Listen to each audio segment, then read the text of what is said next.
We're going to get to the nitty gritty today. We are going to work on your crop marketing plan. What you do now will not only help you survive, but will set you up for success. Having a crop marketing plan is exactly what you need to be working on right now. You don't have control over the unexpected political and economic changes, but what you do have control over is how you prepare and react to a volatile environment. In this episode, we're going to work on your crop marketing plan. You'll walk away with a little bit of guidance and confidence you need to make decisions and have a strong bottom line. Let's get into it.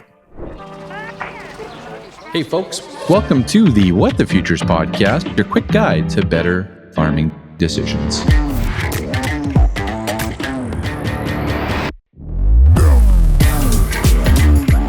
All right, folks, welcome into the episode here. Number 64. We're going to call it episode 64 because I did that episode with Susan Stroud, and instead of sitting on it, we decided to get it out a little faster. So it went out on Tuesday, I think that was. And so this will be episode 64. So let's set the stage for that. Of course, I've had just a slew of wonderful guests here the last while. And it's time for a little solo episode for this week. It's going to be short and sweet. You know, one of my learnings here coming out of the holidays is that every episode does not have to be 60 minutes or longer. It doesn't have to be that. There can be a great episode of 15, 20 minutes in length. It's okay, right? But I was inspired by a tweet from High Heels and Fields. That's Leslie. I used to work with her dad, Garnet, back in the day. Garnet used to call me every few weeks to talk about the Lethbridge feed market. We were both doing farm consulting, and he just thought that I was the guy to call. So Garnet and I had some great conversations back in the day about the feed market. But the tweet reads, what is your top concern for your farm operation in the coming year? Now, before that, it said something about busy planning. But, the meat here is, what is your top concern for your farm operation in the coming year? She has a huge following, great following, and a lot of responses. So I just started to scroll through the responses, or the answers, I should say. And what came up, consistently here was crop marketing. Okay. And, crop marketing, farm business stuff, tariffs, policy, those were common themes. Commodity price uncertainty, that was one that dug in a little bit more. Margins, trade, impacting margin decisions. And then, of course, weather. And I know some of you are have had 5, 6, 7 years of drought. Brutal to see. And, insurance came up as well here. But, with the weather, I can't predict the weather. All right. Or I can't help you on the weather front. Mother Nature's going to do what Mother Nature's going to do. But I saw this and I thought, hey, I can help on the crop marketing side. I think I can try to put something out there that farmers can relate to and maybe take something from. And so, there's a lot of answers there, a lot of responses, and crop marketing stuff came up consistently, which it normally does. So, I'd love to help you on the weather side, just to dial in the forecast and say, this is what we have. And the best I can do for the Lunchbox crew is to have weather outlooks every 6 weeks from BAMWX. So we have that in the calendar. So we're going to, have a good idea on what's coming. But I can help with your crop marketing plan. And I wanted to talk about that today. And maybe there's some farm business stuff that's related to it. I'm going to be honest. If I sit here in mid-February, I'm planned out, right? My plan is, it's there. It's been worked on.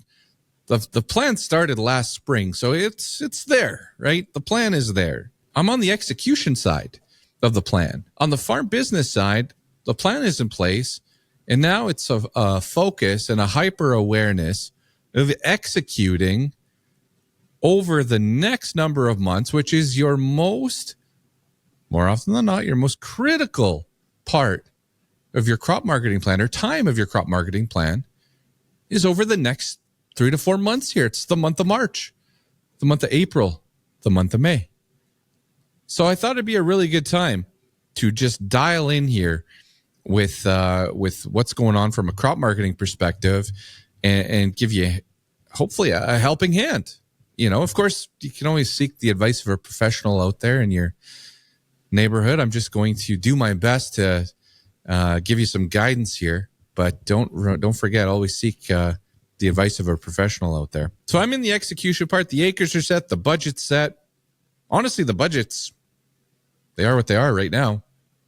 Knock on wood, we don't have a big, massive repair bill, or we have it in the budget at least. And the work keeps on. We're going through combines right now. My brother's going through his combines. Like that's what's happening on the farm in February. The combines are getting their farm green light process done. So anyways, I've got a few things here that I wanted to talk about. I also have, some guidance here from the crop marketing handbook that we put out there in December. And I think we might have actually a digital version of this as well now. But anyways, crop marketing workbook. I've got that for guidance here for today. And in here, we had a marketing plan checklist.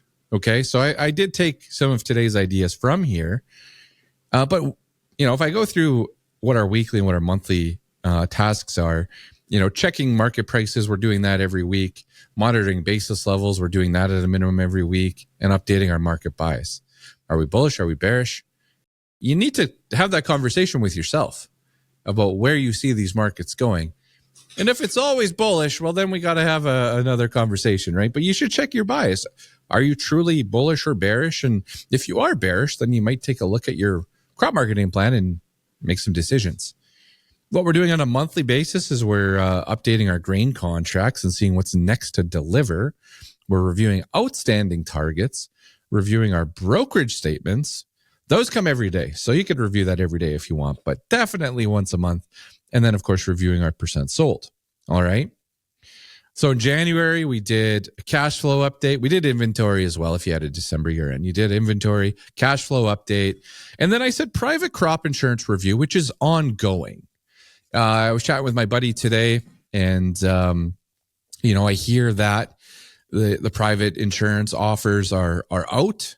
I hear that they are generally higher for premiums.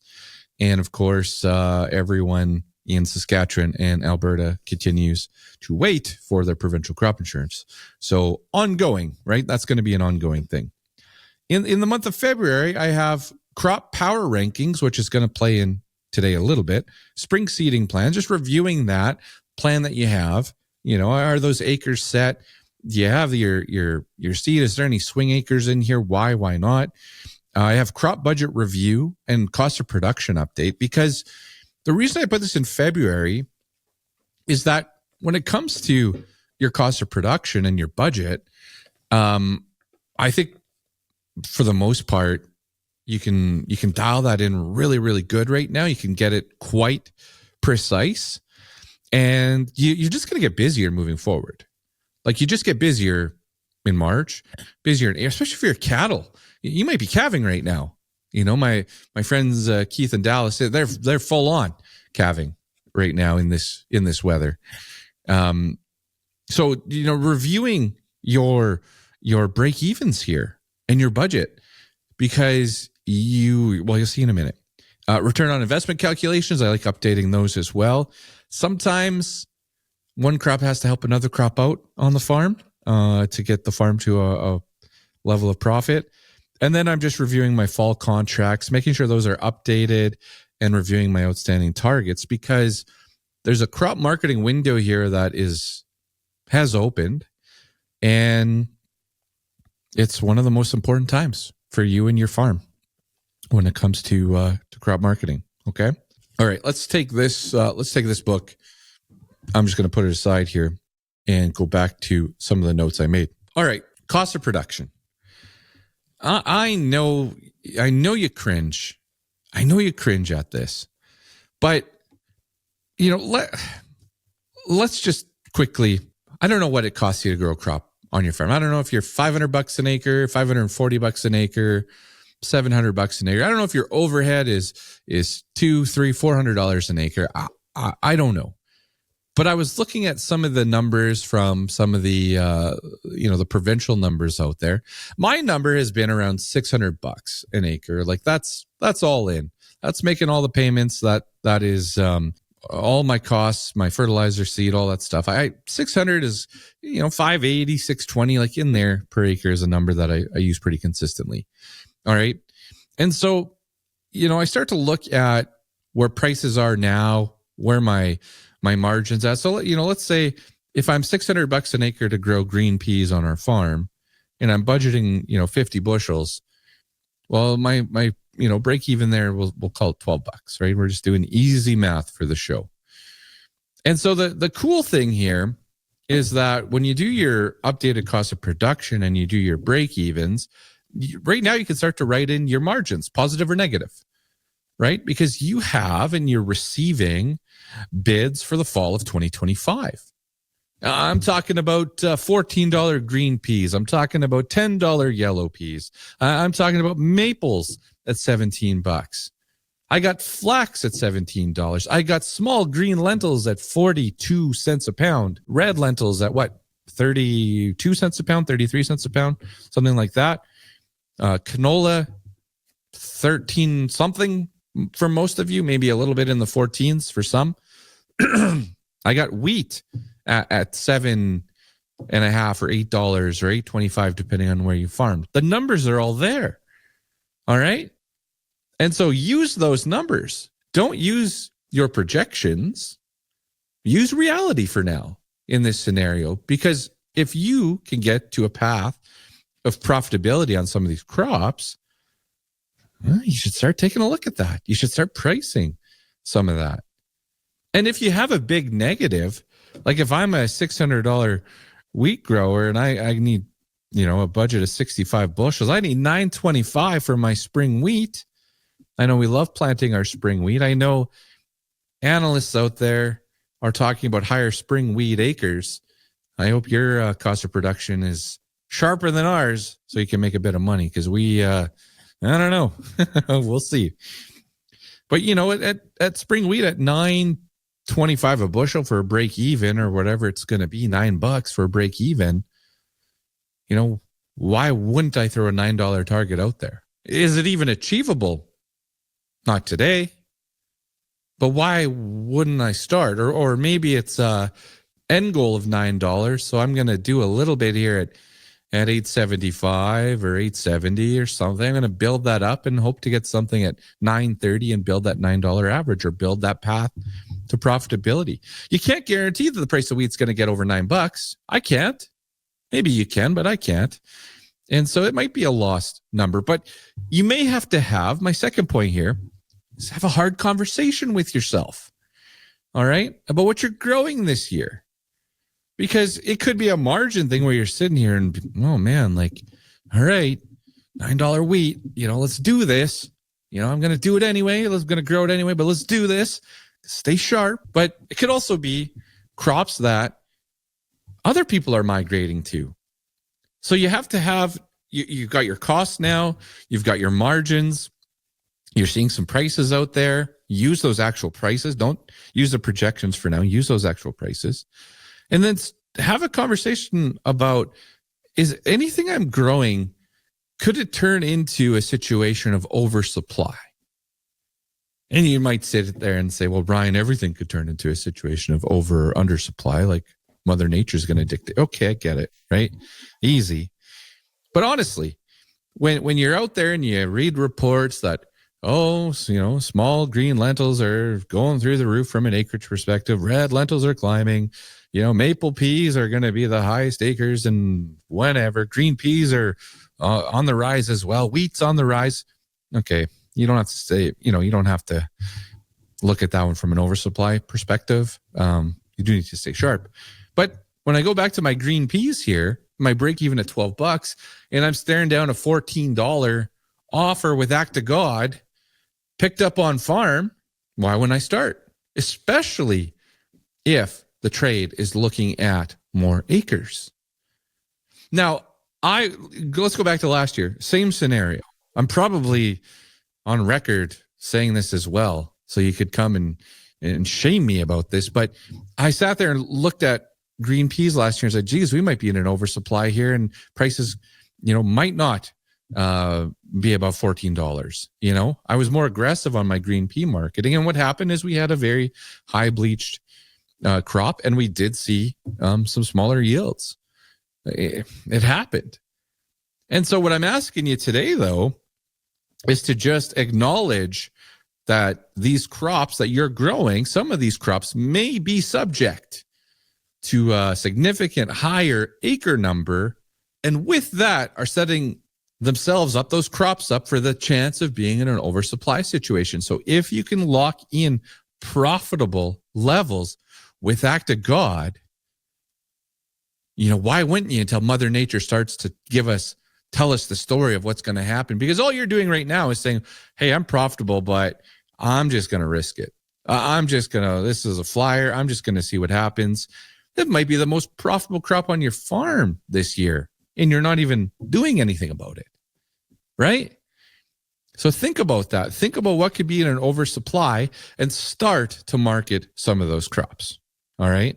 By the time the trade gets excited about all these acres at the end of April, whenever the Stats Can report is, sometime in April, early April maybe, you get all those acres, and then if you get a good spring, a nice start to spring, prices start to fade. They start to fizzle out right away. Yeah, you should be a little bit ahead of that.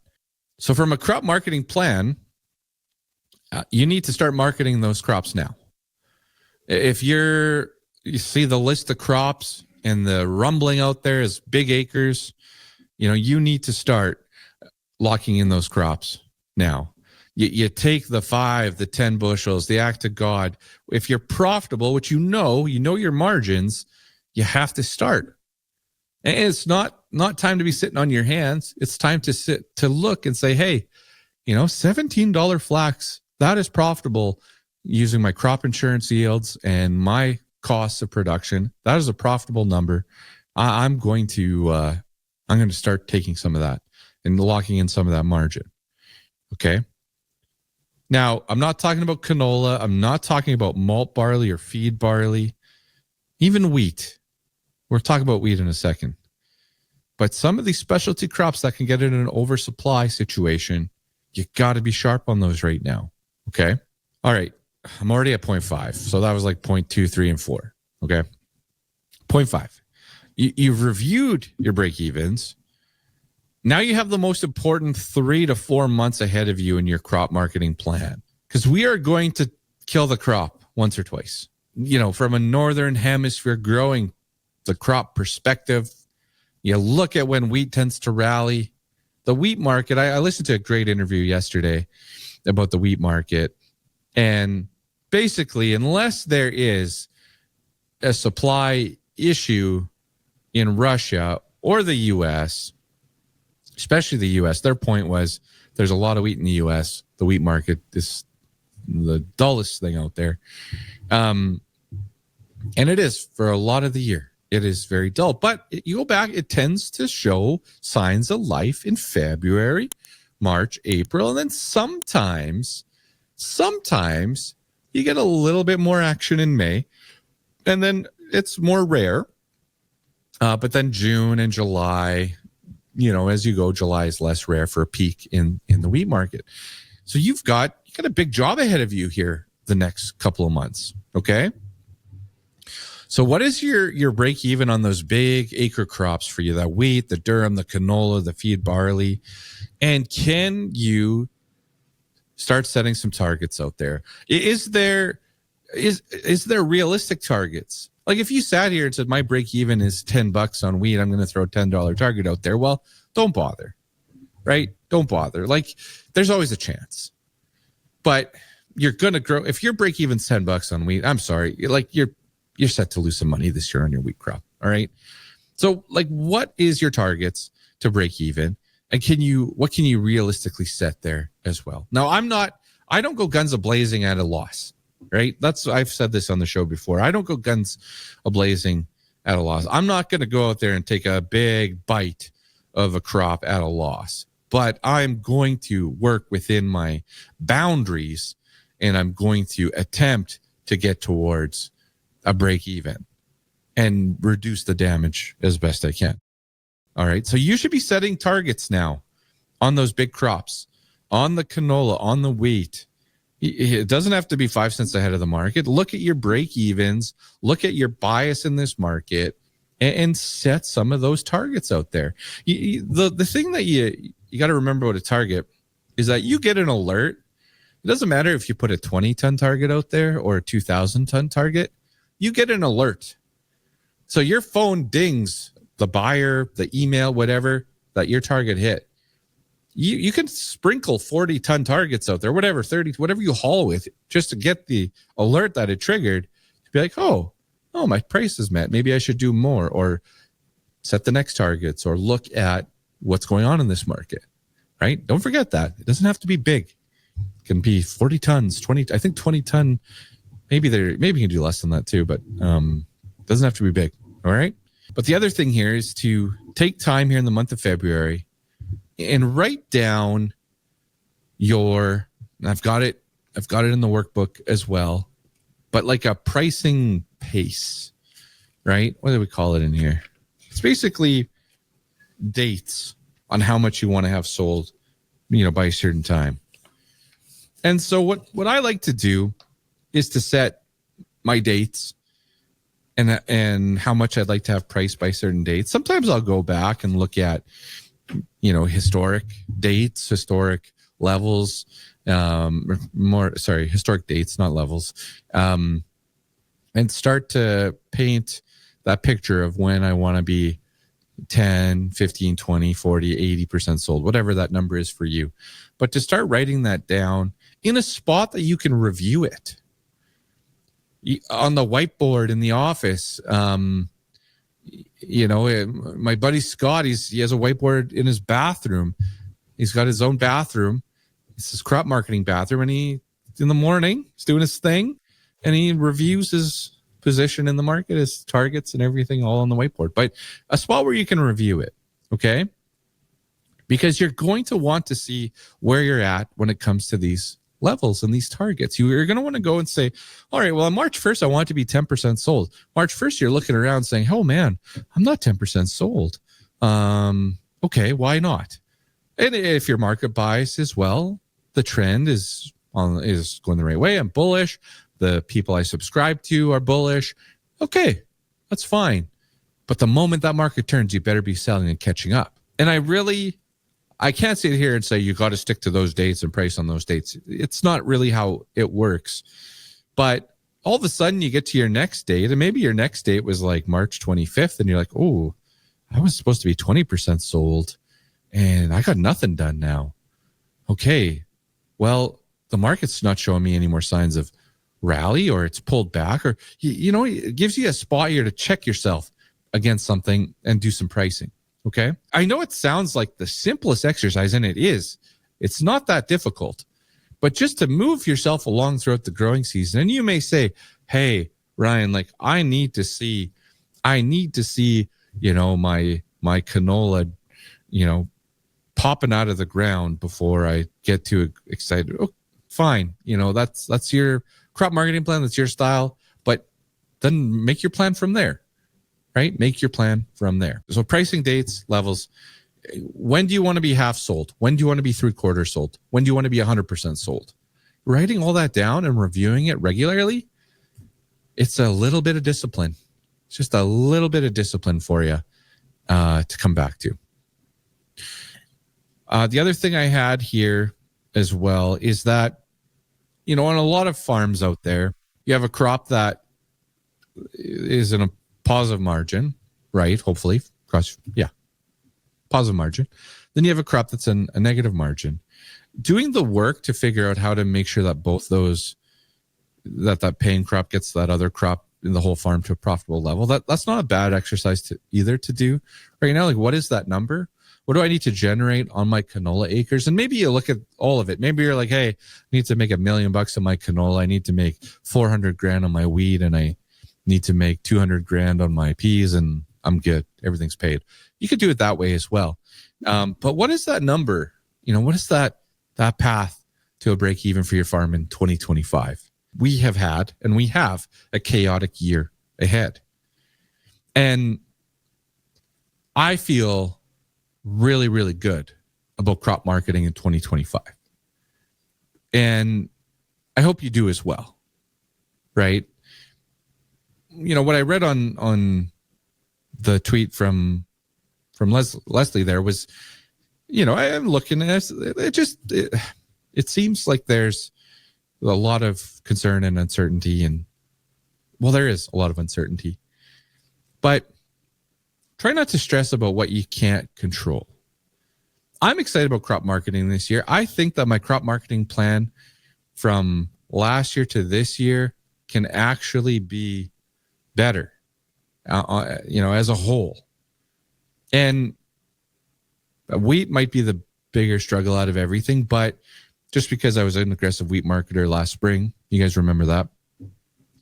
But I do think overall that I can sit here with and set the stage for a little slight improvement in my crop marketing year over year.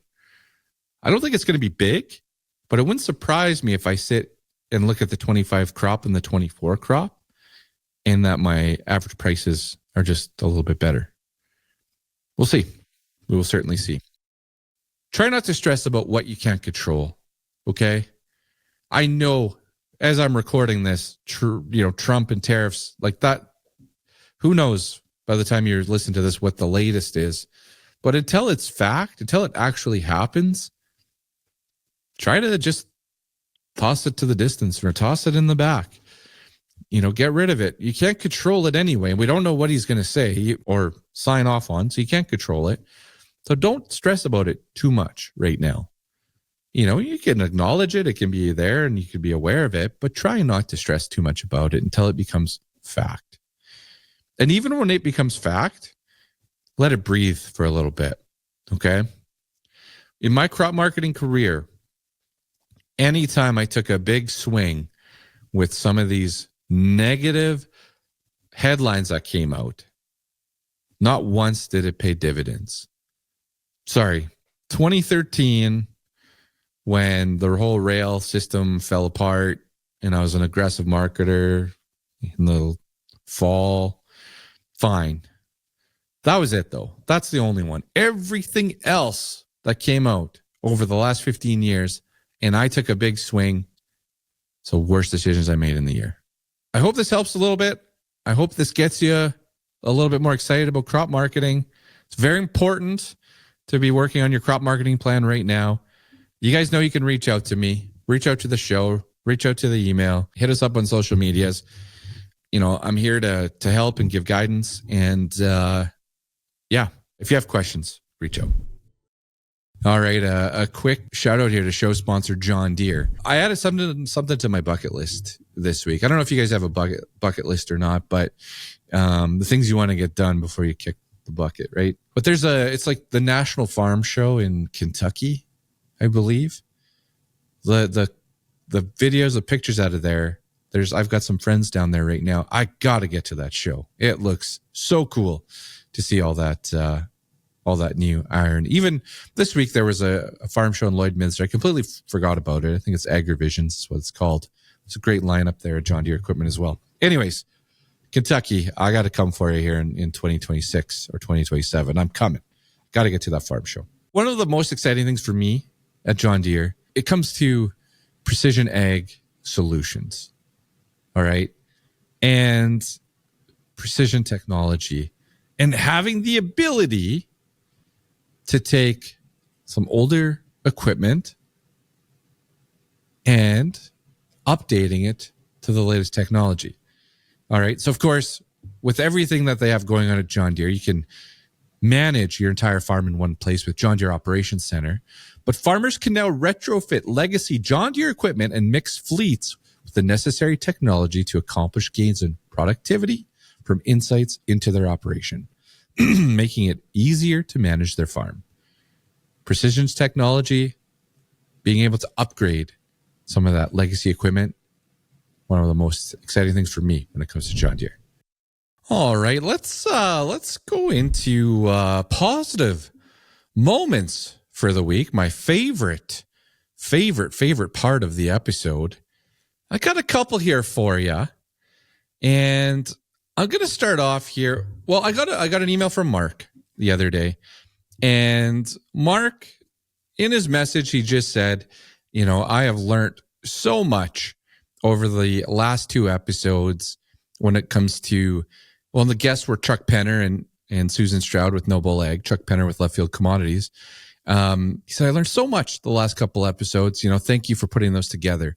And hey, I appreciate that, Mark. I appreciate that message. Great guests, great content and learnings. And I know I learned a bunch of stuff as well. So that was cool.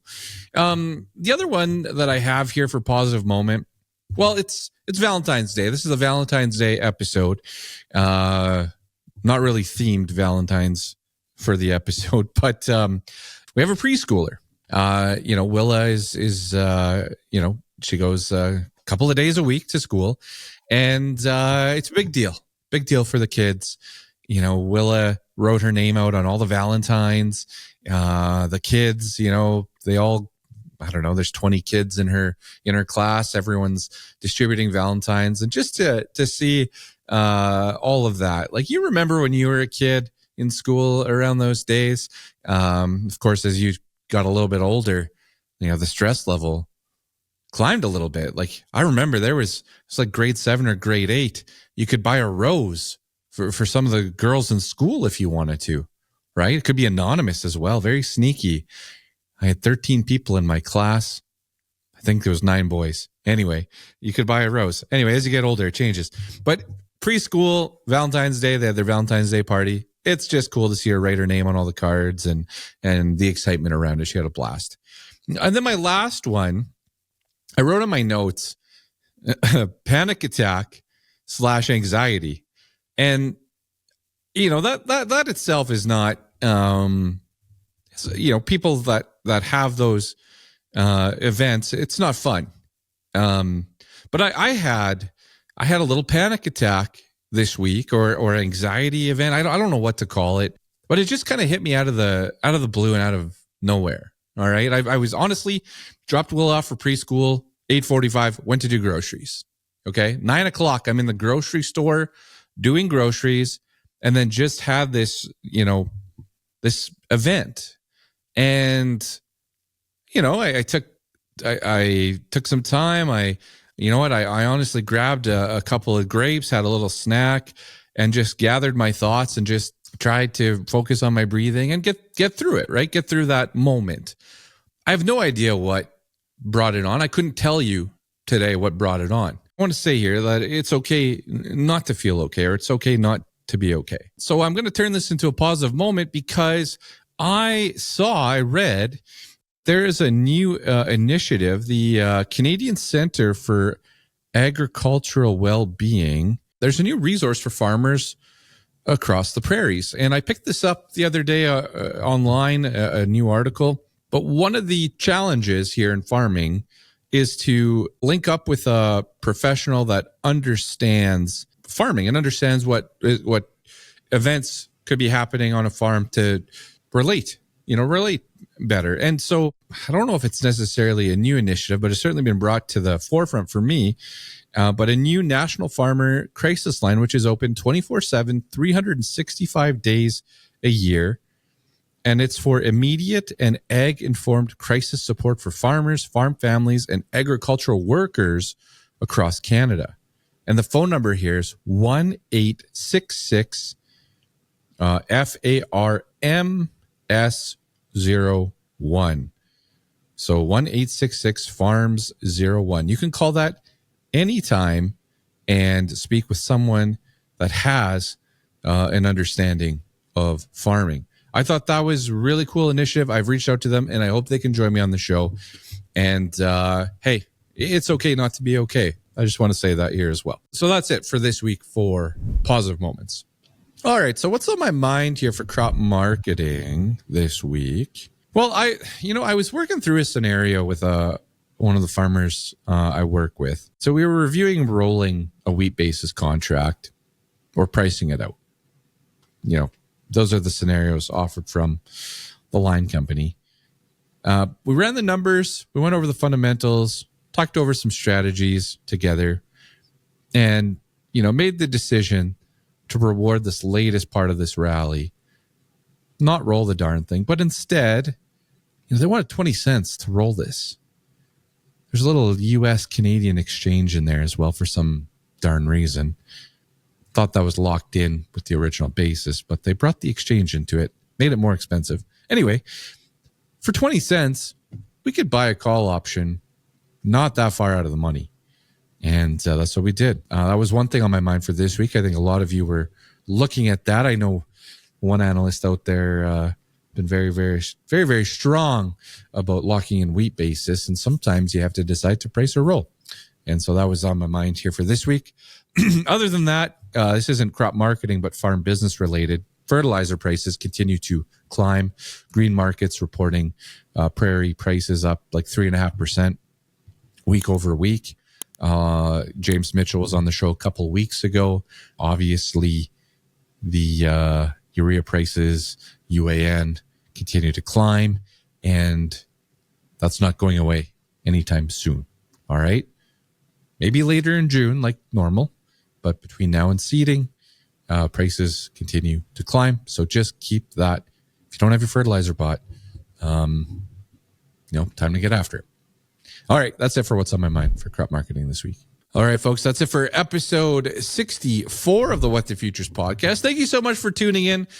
You know, if you could, thanks for hanging into the end here. But, you know, if you could subscribe to YouTube, give us a like, comments, ratings, it all helps. Appreciate everything you guys do. And of course, any questions, hit me up, Ryan at whatthefuturespodcast.ca. That's my email.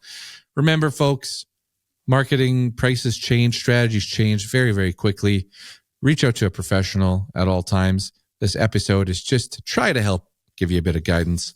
But just remember, it's your plan, and you got to navigate it and execute it. I'm out.